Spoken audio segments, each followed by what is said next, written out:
네, 성경교 뚫어읽기 오늘 에스겔서 이제 38장 넘어갈 차례인데요. 다음 주면 이제 드디어 에스겔이 끝납니다. 여러분 고생하셨습니다. 네, 이사야, 에레미야, 에스겔 66장, 52장, 48장 무려 166장에 이르러서 저희가 좀 살펴봤는데요. 자, 오늘 에스겔서 38장 넘어가기 전에 지난주에 정리를 하면 에스겔서 37장 여러분 잘 아는 것처럼 마른 뼈 환상 이야기하고 두 막대가 하나가 되는 환상 이야기인데, 제가 강조한 부분 있죠. 그 마른 뼈가 골짜기에서 살아나게 되는 게 에스겔의 선포다. 하나님이 에스겔의 입에 말씀을 주셨지만 에스겔이 말할 때 마른 뼈에 힘줄이 생기고 살이 생기고 살갗이 생기고 그리고 생기가 들어가서 움직이게 됐다 하는 말씀 드렸고, 더불어 마찬가지입니다. 그 지난주에 두 막대기가 하나가 되고 북이스라엘과 남유대가 하나가 되는데, 하나가 되게 하는 손, 그 손이 하나님의 손이 아니라 너의 손에서 하나가 될 것이다. 그래서 그 우리가 가만히 이렇게 좀 살펴보면 하나님께서 에스겔을 통해서 마른 뼈가 살아나게 하시고 북이스라엘과 남유다 싸우는 단체 혹은 전쟁에 있는 것들을 하나님께서 화해시키는 것도 누구를 통해서 하느냐? 그리스도인의 손을 통해서 하신다. 그래서 너의 손 안에서 하나가 될 것이다. 이렇게 선포하고, 그 다음에 38장과 39장 두 장은 이제 마곡과 곡이라고 하는, 뭐 들어보셨잖아요. 항상 종말에 관한 말씀이 나올 때 그 마곡 그리고 곡에 대한 이야기. 그래서 그 당시 에스겔 시대에 하나님이 이스라엘 땅에 쳐들어올 또 다른 나라에 대한 이야기를 통해 또 종말에 관한 이야기까지 저희가 함께 생각해 보려고 합니다. 자, 그래서 38장을 한번 이야기해 보면 1절이 이렇게 되어 있습니다. 사람아, 사람아. 그럼 에스겔입니다.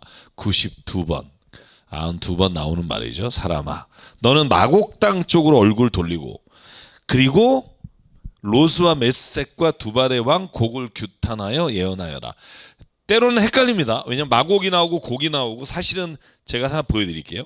이 나라가 마곡이라는 나라가 있고 실제로는 우리가 또 곡이라는 나라도 또 일부적으로 있었다라고 하지만, 여기서 잘 기억해야 될 게 마곡이라는 나라가 이제 지역적으로는 이렇게 한정된 지역이지만, 사실 우리가 에스겔서나 이따가 제가 요한계시록도 읽겠지만 요한계시록에 나오는 20장 8절인가요? 18절에 나오는 것처럼 그 마곡이란 나라는 특정한 지역이라기보다 마지막 때에 적그리스도 혹은 사탄이 등에 업고 전쟁을 일으키는 나라, 그게 마곡입니다.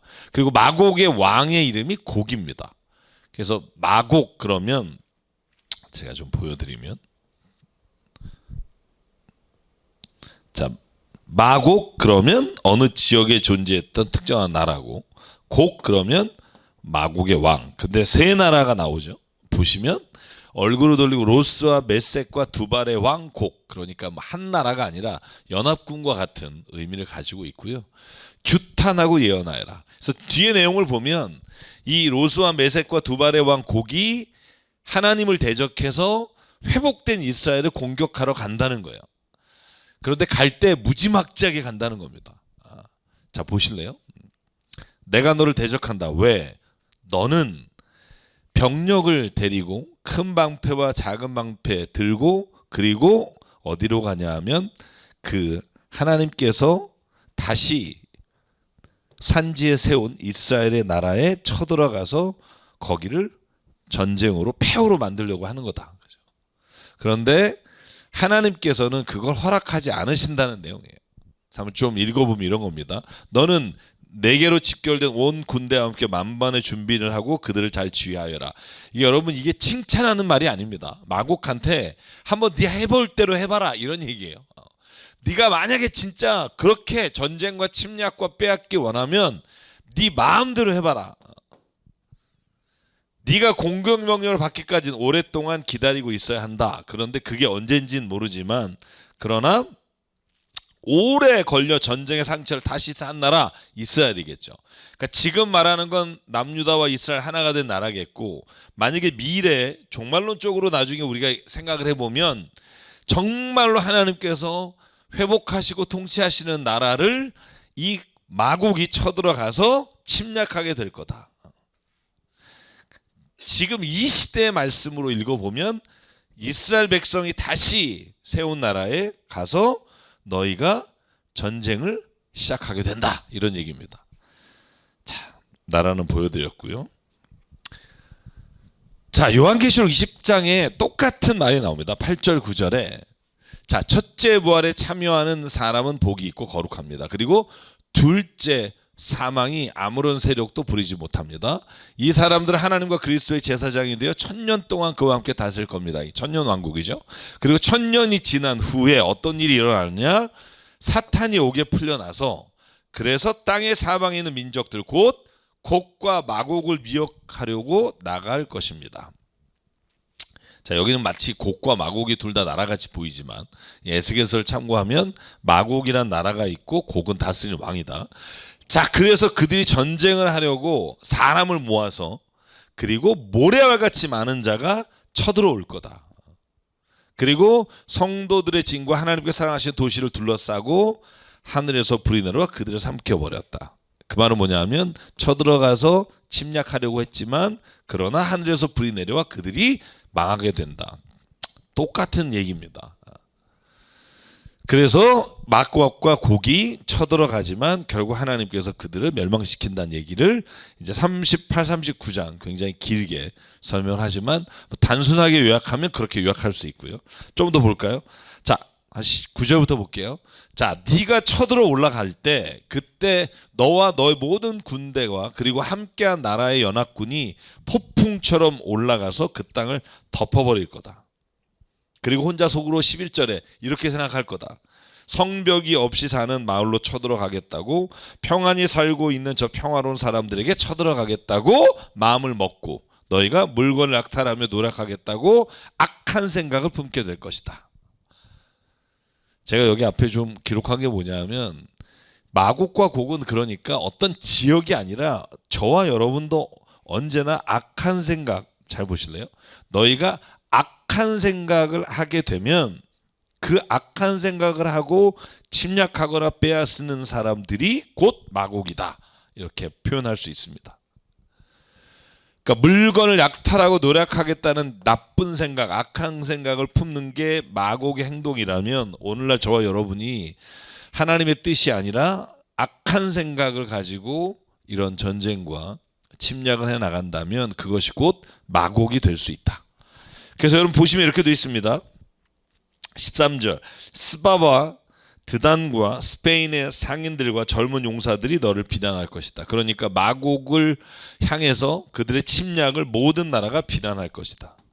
여러분, 저는 읽으면서 그런 생각하는데 요즘에 이런 게 떠오르지 않아요? 미국이나 러시아, 막 이런 중국, 이런 강대국들이 사실 자기 나라의 그 유익을 위해서 쳐들어가잖아요. 피를 흘리고. 전 똑같은 장면인 것 같아요. 물건을 약탈하고 노력하려고, 땅을 좀 뺏겠다고 악한 생각을 품고 가면 모든 주변에 있는 나라들이 그들을 비난할 것이다. 그죠? 비난해도 개의치 않죠. 마곡도 마찬가지예요. 개의치 않습니다.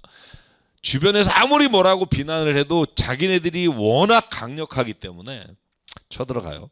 자, 종말론적인 얘기는 나중에 하자고요. 지금 일단 하나님이 말씀하시는 에스겔의 시점으로 보면 이런 일들이 일어나게 된다는 거예요. 그러면 자, 곡한테 얘기해라. 곡은 왕이라 그랬죠. 곡한테 뭐라 그러냐면 내 주가 말하기를 이 내 백성 이스라엘이 안전하게 사는 그날을 네가 어찌 알지 못하겠느냐. 그러니까 곡이 마곡이라는 나라와 주변의 강대국들을 모아서 이스라엘에 쳐들어갈 텐데, 그리고 대군을 이끌어 갈 텐데, 정복길에 오를 텐데 마치 구름이 땅을 덮는 것 같이 네가 내 백성 이스라엘을 침략하러 갈 텐데, 자, 그렇게 계속 말하는 겁니다. 나 주가 말한다. 고가 네가 옛날에 내 종 이스라엘의 예언자들을 시켜서 말하여 둔 사람들 가운데 하나가 바로 너다. 그 나라가 어떤 나라입니까? 하나님께서 멸망시키겠다고, 이런 악한 일을 하면 멸망시키겠다고 예언한 나라 중에 하나가 곧 너가 될 것이다. 예언자들이 예언한 것처럼 내가 너를 끌어들여서 이스라엘을 치게 할 것이라고 말하였다. 마치 이걸 보면 하나님이 곡을 시켜서 이스라엘을 침략하는 것처럼 읽을 수 있지만 사실 이 본문의 내용은 그런 내용이 아닙니다. 제가 늘 말하죠. 세상에는요, 하나님께서 악인은 망하게 된다라고 말씀하셨지만 악인과 의인은 정해져 있지 않아요. 그러나 악인에 대한 예언이 성취는 돼요. 왜? 분명히 이 땅에는 악한 생각으로 하나님의 뜻을 거역한 사람이 있을 거니까. 그래서 저와 여러분이 주의해야 될 건 뭐냐면 악인은 정해져 있지 않다는 거예요. 이 땅엔 의인이나 악인이 정해지는 게 아니라 우리가 에스겔서 33장에 본 것처럼 지금 이 시점에 내 안에 악한 생각과 그리고 하나님 원치 않는 방향으로 내 삶을 이끌어가게 되면 그 사람은 구원의 길에서 벗어나게 되는 거죠. 그러니까 곡 혹은 마곡이 정해진 게 아니라 지금 예언자들이 말하는 것처럼 악한 일로 인해 그 일을 행하는 사람들을 하나님께서는 약속하신 대로 그들을 가만두지 않으시겠고 이따가 8개의 재앙이 나옵니다. 지진을 비롯해서 8개의 재앙으로 그들을 멸하시겠다. 이렇게 단호하게 말합니다. 자, 이제 심판입니다. 8가지. 제가 8가지 잘 체크는 안 하고 그냥 대부분 볼게요. 곡이 이스라엘을 쳐도는 그날 내가 분노를 못 참겠다. 왜? 선한 사람이 고통을 당하고 선한 사람이 억울한 일을 당하는 걸 하나님은 보시지 않는다. 보고 계시지 않을 거다. 제가 나중에 설명드리겠습니다. 하나님은 선하시지만 하나님의 선하심이 드러나는 건 정의로움이에요.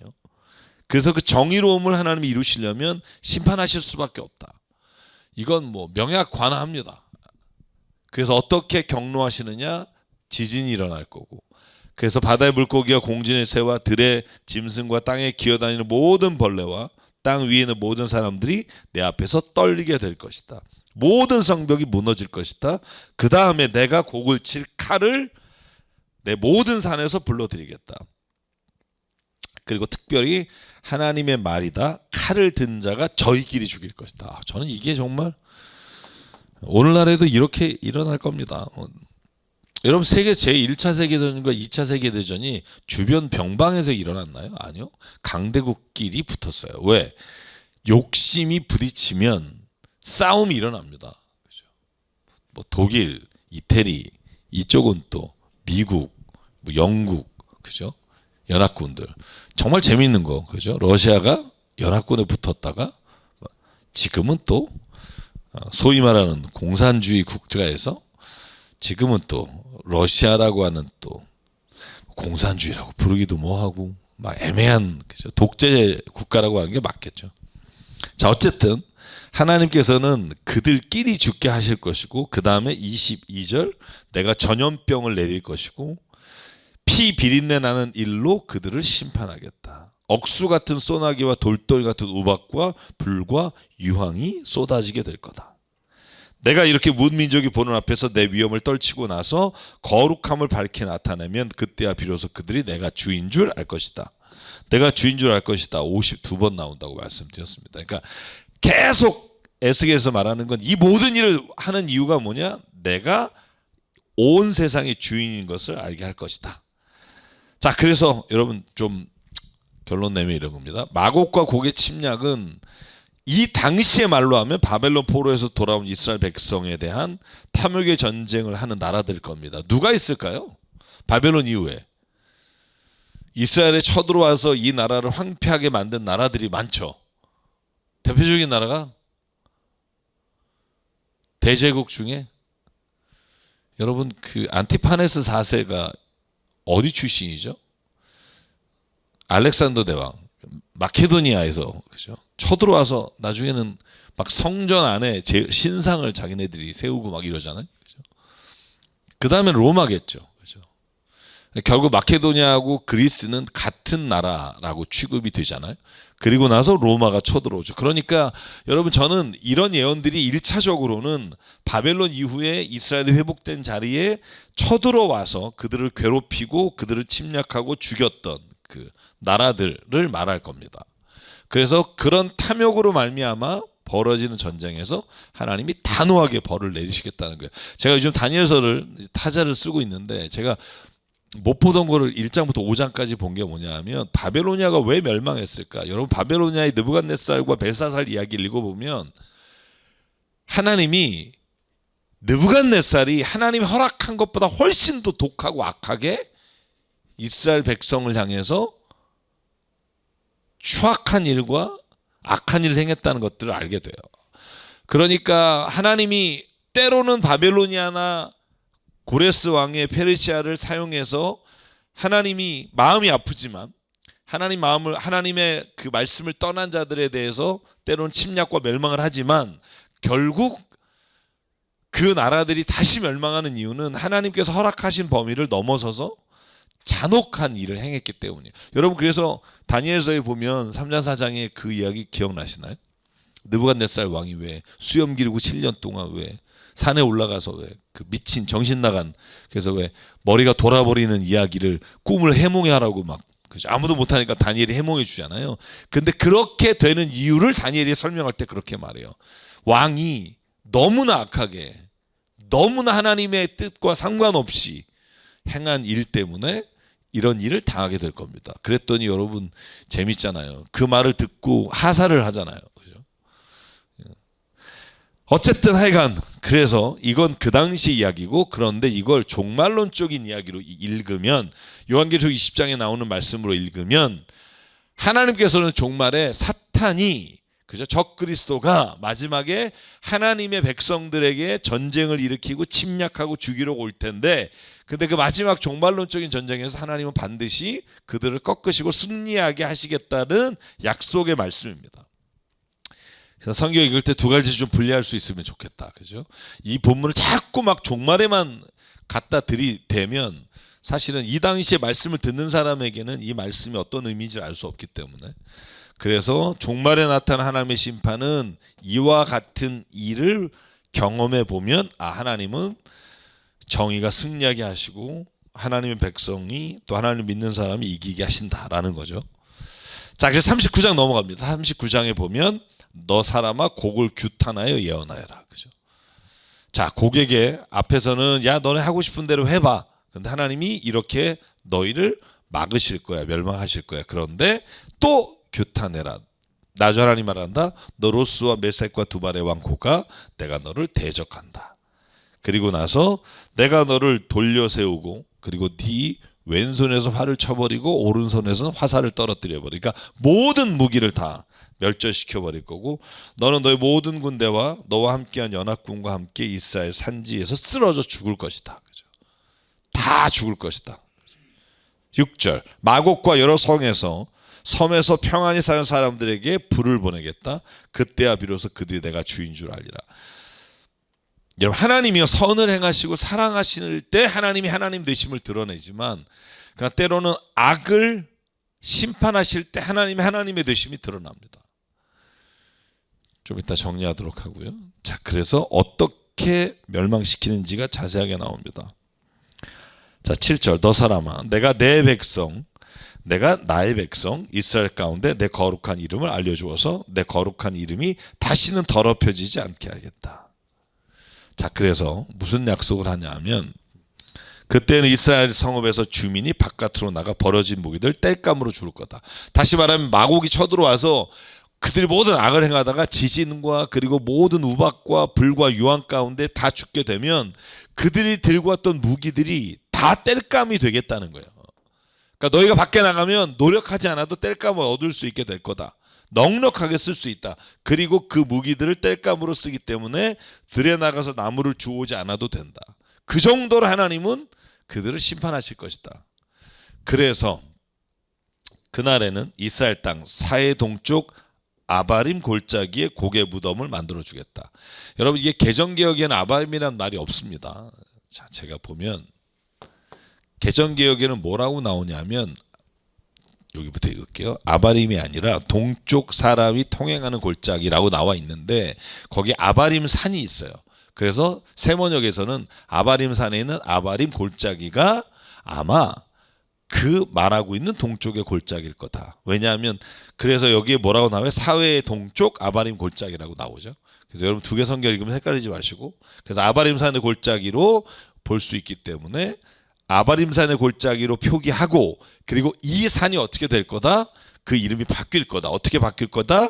여러분 여기 한번 읽어보죠. 여기에 보면 하모곡 골짜기. 하모곡이 뭐냐면 그걸 뜻풀이하면 이렇게 된다는 거예요. 곡의 사람들이 거기에 다 묻힐 거라는 의미를 갖고 있습니다.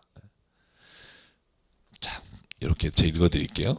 자, 곡의 무리들의 골짜기, 곧 하모곡 골짜기로 이름이 바뀔 정도로 무지막지하게 곡의 사람들이 죽게 될 거다라는 걸 암시합니다. 그래서 본문을 다시 한번 돌아가 보면 사해 동쪽의 아바림 골짜기가 하모곡 골짜기라고 불릴 거다. 왜?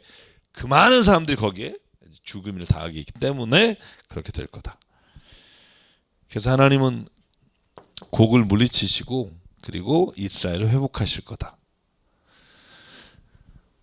그래서 저는요, 하나님의 역사하심은 변함이 없다고 생각해요. 미래에도 변함이 없을 거예요. 과거에 이런 일을 보면 오늘날에도 하나님 반드시 악을 행하는 자를 우리의 눈에는 지금 잘 보이지 않지만 멸망시키신다는 믿음이 있습니다.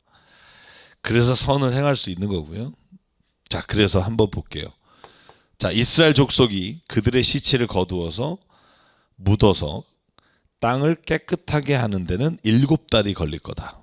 그 7의 의미는 너무 두지 맙시다. 어쨌든 모든 시체를 다 하모곡 골짜기에 묻어버릴 거다. 그리고 그들이 매장한 일로 인해 영예를 떨칠 것이다. 지면에 남아있는 시체들을 샅샅이 찾아서 아몬곡 골짜기에 묻어버리면 너희가 사는 땅은 깨끗하게 될 것이다. 그래서 뭐 중요한 일들 명칭이 아니기 때문에 어쨌든 결론은 뭐냐? 하나님 결국 마곡과 곡의 침략과 악한 일에 대해서 이렇게 심판하시고 단죄하실 거다. 여러분 믿으십시오. 악인이 굉장히 잘 되는 것 같지만 시편의 말씀을 봐도 결국 그들이 걸어가는 길은 무덤의 길이고 멸망의 길이다. 그래서 오히려 선을 행하다 낙심치 말지니 때가 되면 하나님께서 그 일을 이루신다는 믿음이 없으면 사실 신앙생활을 해나가기가 쉽지 않습니다. 그래서 그 믿음을 가지고 나가라는 말씀으로 오늘 이 말씀을 읽고 또 종말론에도 마찬가지로 하나님이 그 일을 이루시게 될 거다. 그래서 여러분 볼까요? 그래서 마곡의 시체들마저도 짐승들에게 먹혀요. 거기다 묻어놓고 그리고 시체들이 그나마 묻히면 괜찮은데, 자 마지막으로 날개 돋친 온갖 종류의 새와 들의 모든 짐승에게 말해라. 너희들은 용사들의 살을 먹고 세상의 왕들의 피를 마셔라. 바산에서 살찌게 기는 가축들 곧 수양과 어린 양과 염소와 숫송아지들을 먹듯이 그 사람들을 먹어라. 그럼 되게 잔인하죠. 너희는 내가 마련한 잔치상에서, 그죠? 이 표현을 읽으면서 좀 잔인합니다만 어쨌든 이놈들이 잔인한 놈들이니까 아마 이런 표현을 쓰는 것 같아요. 군마와 기병과 병사와 모든 군인을 배부르게 뜯어먹어라. 나 주의 말이다. 내가 이와 같이 여러 민족 가운데 내 영광을 드러낼 것이니 내가 어떻게 심판을 집행하며 내가 어떻게 그들에게 내 권능을 나타내는지 여러 민족이 직접 볼 것이다. 그때야 비로소 이스라엘의 족속이 나 주가 그들의 하나님임을 그날부터 영원히 알게 될 것이다. 나 주가 하나님이심을 알게 될 것이다. 이게 에스겔의 주제 성구라고 말씀드렸습니다. 자, 그래서 마지막 23절 볼게요. 하나님이 이스라엘 족속을 왜 바벨로니아의 포로로 끌려가게 하셨느냐? 너희가 죄진 것 때문이다. 이제 다시 한번 정리를 하십니다. 그래서 여러분 23절 이스라엘 족속도 죄를 지었기 때문에 포로로 끌려갔다는 걸 알게 될 것이다. 그들이 나를 배반했기 때문에 내가 그들을 모른 채 하고 그들을 원수의 손에 넘겨주었고 칼에 쓰러지게 했다는 걸 알게 될 것이다. 그러므로 나 주 하나님이 말한다. 자, 여기서부터 중요합니다. 이제는 내가 포로된 야곱의 자손을 돌아오게 하고, 왜? 이유가 나오죠. 그들이 회개했기 때문입니다. 자, 26절을 볼까요? 그들이 수치스러웠던 일들과 나를 배반한 모든 행위를 부끄러워 뉘우칠 것이다. 그러니까 늘 말하지만 그냥 하나님 회복하신 게 아니라 그들이 돌이켜 회개하면 하나님이 그들을 다시 불쌍히 여기시고 거룩한 이름을, 내 열심을 지켜나가겠다. 여러분 제가 뒤에 정리한 단어가 그거예요. 하나님의 정의가 마곡의 청을 통해 드러났고요. 결국은 하나님은 회개하는 사람은 용서의 자리로 가게 하시고 교만한 사람은 멸망의 자리로 가게 한다. 이게 성경에 나오는 공식입니다. 하나님은 회개한 죄인은 불쌍히 여기지만 교만한 의인은 심판하신다는 거예요. 왜?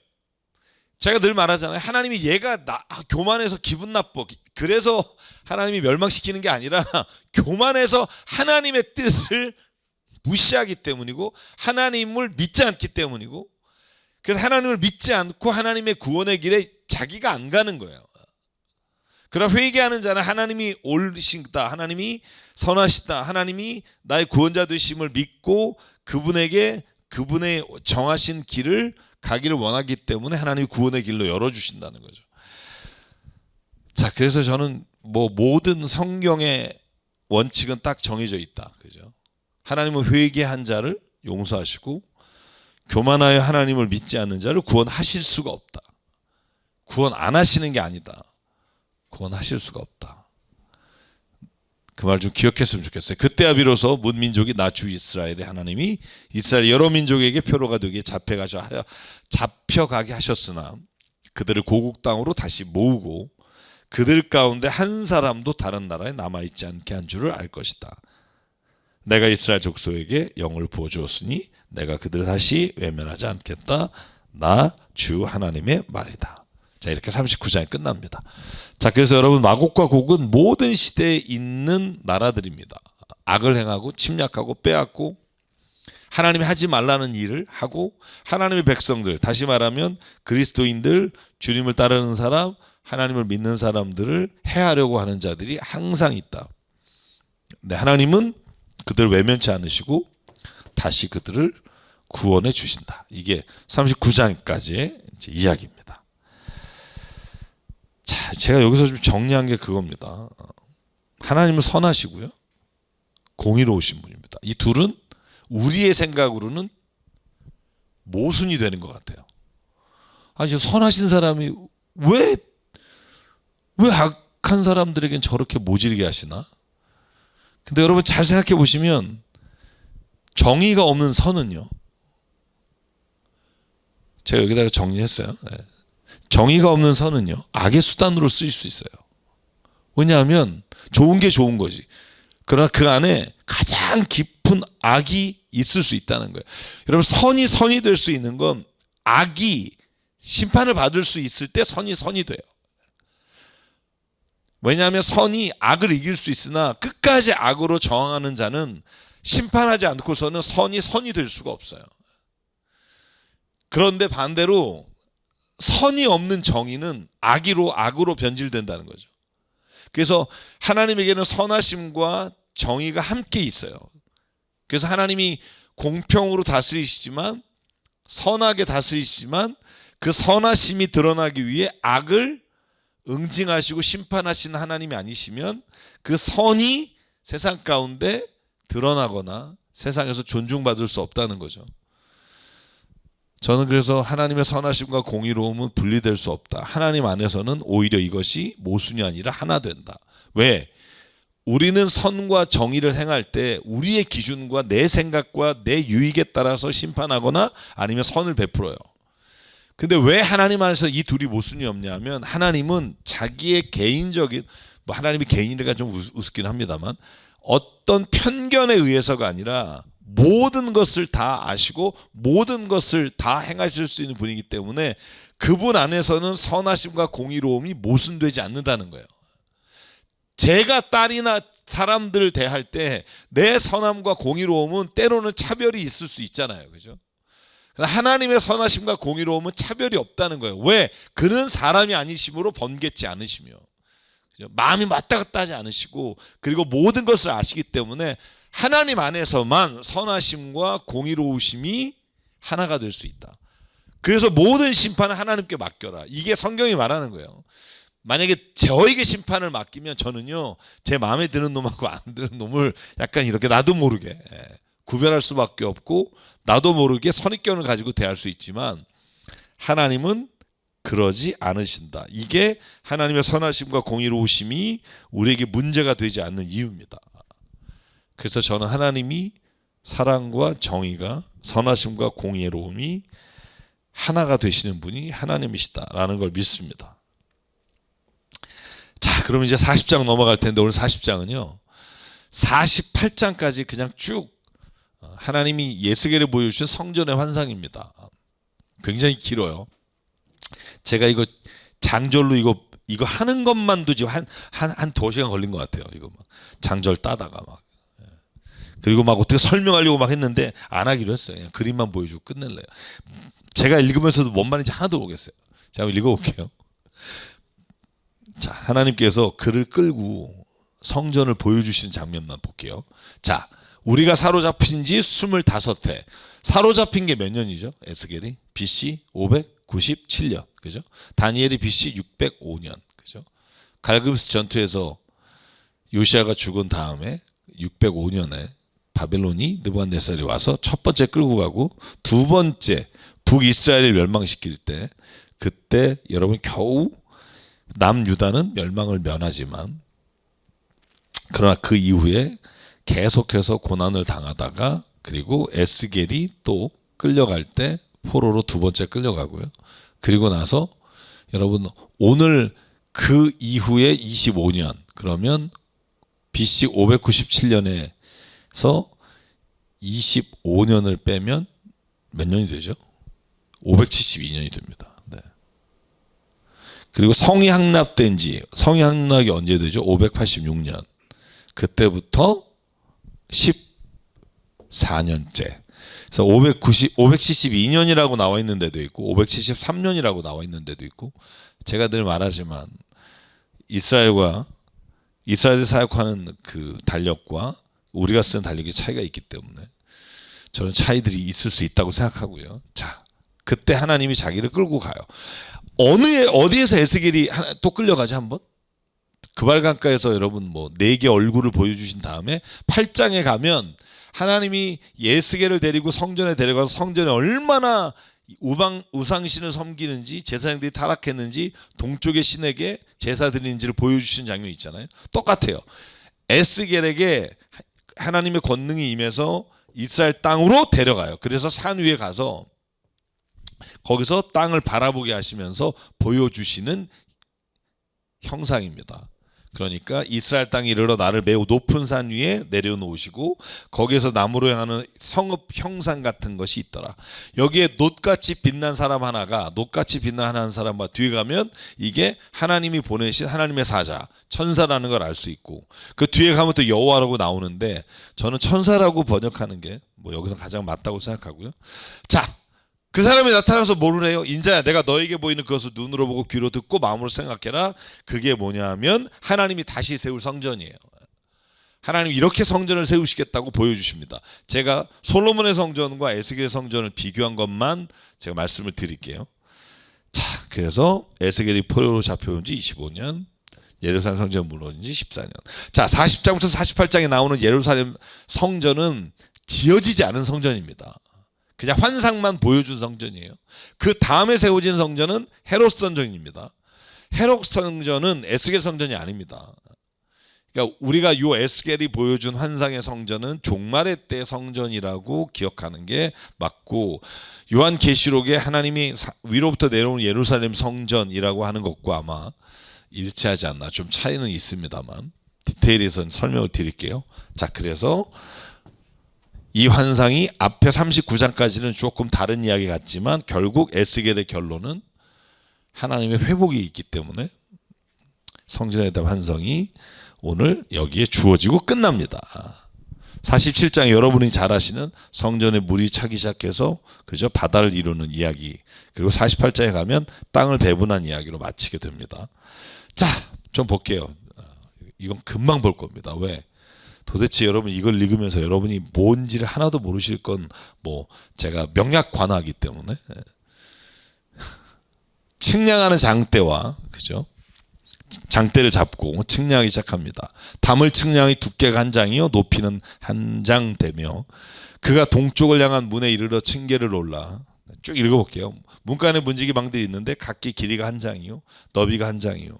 자, 또 안쪽에 앞문의 현관을 측정하니 한 장 되며 한문의 현관을 테니 뭐 이걸 여러분 다 읽으면 여러분 정신 없어요. 그래서 제가 그림만 보여드리고 마실게요. 네. 이게 42장, 43장까지 연결됩니다. 다 그 내용이에요. 뭐 어디를 쟀더니 50척이더라, 어디를 쟀더니 100척이더라, 어디를 쟀더니 뭐 5척이더라, 그죠? 그래서 요거 그냥 그림만 보여드릴게요. 자, 요 그림이 에스겔이 본 환상이에요. 차이점만 말씀을 드리고 넘어갈게요. 엄청 큽니다. 솔로몬의 성전보다 훨씬 큽니다. 왜냐하면 250척이 나와요, 그죠? 그러니까 뭐 솔로몬이 지은 성전은 굉장히 이따가 이제 비교해서 보여드릴게요. 자, 요게 지금 100척이에요. 여기만 100척입니다. 지금 에스겔 성전은. 그러니까 100척이면 몇이죠? 50m입니다. 거의. 그죠? 45cm에서 52cm니까 요 정도. 그죠? 규빗이라고도 하고 세 번역엔 척이라고 돼 있고. 자, 그러니까 보세요. 바깥쪽 동문이 뭐 5척, 그다음에 방이 어떻게 돼 있고 뭐 이게 쭉 설명이에요. 그러니까 여러분 이걸 말로 설명해 놓은 걸 읽으면 진짜 짜증납니다. 힘듭니다. 그런데 이제 그림으로 하면 이런 그림이 돼요. 이게 42장까지를 총 망라한 그림입니다. 자, 그래서 제가 포인트로 보려고 하는 건 뭐냐면, 자, 바깥쪽 동문이 있고 북문이 있고 남문이 있습니다. 그리고 제사장 방들이 진짜 많아요. 그리고 제가 도표를 보여드리는 게 나을 것 같아요. 자, 요건 이제 이건 평면도입니다. 아까는 그림이라면 이거는 평면도를 나타낸 건데, 그러니까 여기만 100규빗이에요. 엄청나죠. 굉장히 크다는 거 외에는 뭐 특별히 뭐 그걸 외울 필요는 없고요. 자, 서쪽에 서문은 없습니다. 그래서 일단 북문, 동문, 남문이 있고 제사장 방이 정말 많다는 거, 그리고 뭐 종들의 방도 깔려 있고, 가장 중요한 포인트만 좀 집어갈게요. 제가 요건 다 여러분 읽어보십시오. 뭐 제가 아무리 읽어봤자 이게 뭔지를 여러분도 모르고 저도 모르고 설명할 수가 없어서. 자, 그림만 이렇게 볼게요. 이 그림이 그거고 이걸 비교한 거. 솔로몬 성전과 에스겔 성전의 차이. 자, 솔로몬 성전은 지어졌어요. 그런데 에스겔 성전은 지어지지 않았고, 그리고 에스겔 성전은 솔로몬 성전보다 훨씬 규모가 크고 복잡하고 상세하고. 근데 중요한 포인트는 솔로몬의 성전은 거기서 죄를 진 자가 와서 뭐를 해요? 하나님 앞에 제사를 드리면 죄가 용서되는 거예요. 그런데 에스겔의 성전은 그런 기능보다는 하나님께서 회복하시고 하나님의 영광이 드러나는 걸 상징해요. 그래서 이따 보면 명확하게 차이가 좀 드러납니다. 그래서 에스겔 성전은 새 예루살렘과 연결되고 종말론적인 심판과 구원을 상징하고요. 청량이란 단어가 정말 많이 나와요. 그러니까 하나님이 하나님의 말씀으로 우리를 측량해서 죄를 달아보겠다 하는 의미를 가지고 있다는 걸 알 수 있고요. 제가 이것만 보여드리고 제가 42장까지는 마치는 게 나을 것 같아요. 계속 몇 규빗 설명이라 더 이상 말을 해도 여러분에게 진척이 없을 것 같고, 차이점만 말씀을 드릴게요. 자, 성전에는요, 딱 들어가면 솔로몬 성전은 이방인의 뜰이 있습니다. 그러니까 완전 이방인이 거기밖에 못 가요. 그 다음에 여인의 뜰이 있죠. 그 다음에 여러분 남자의 뜰이 있고 제사장의 뜰이 있는데, 에스겔 성전은 그 말이 없어요. 그러니까 안뜰, 그리고 바깥뜰, 그리고 더 안쪽에 있는 뜰, 이렇게 나와요. 그래서 사실 이걸 보면 뭘 알 수 있어요? 여기에는 유대인들과 여인에 대한 구분이 없다는 거예요. 결국 마지막 에스겔의 환상으로 본 성전은 유대인 남자가 들어가서 제사를 드리고 여자가 그 바깥들에 가고 이방인이 있는 그 틀이 없어진다는 거예요. 모든 열방의 모든 사람들이 그 성전에 들어가는데 차별이 없다. 이렇게 이제 일단 인식할 수 있고요.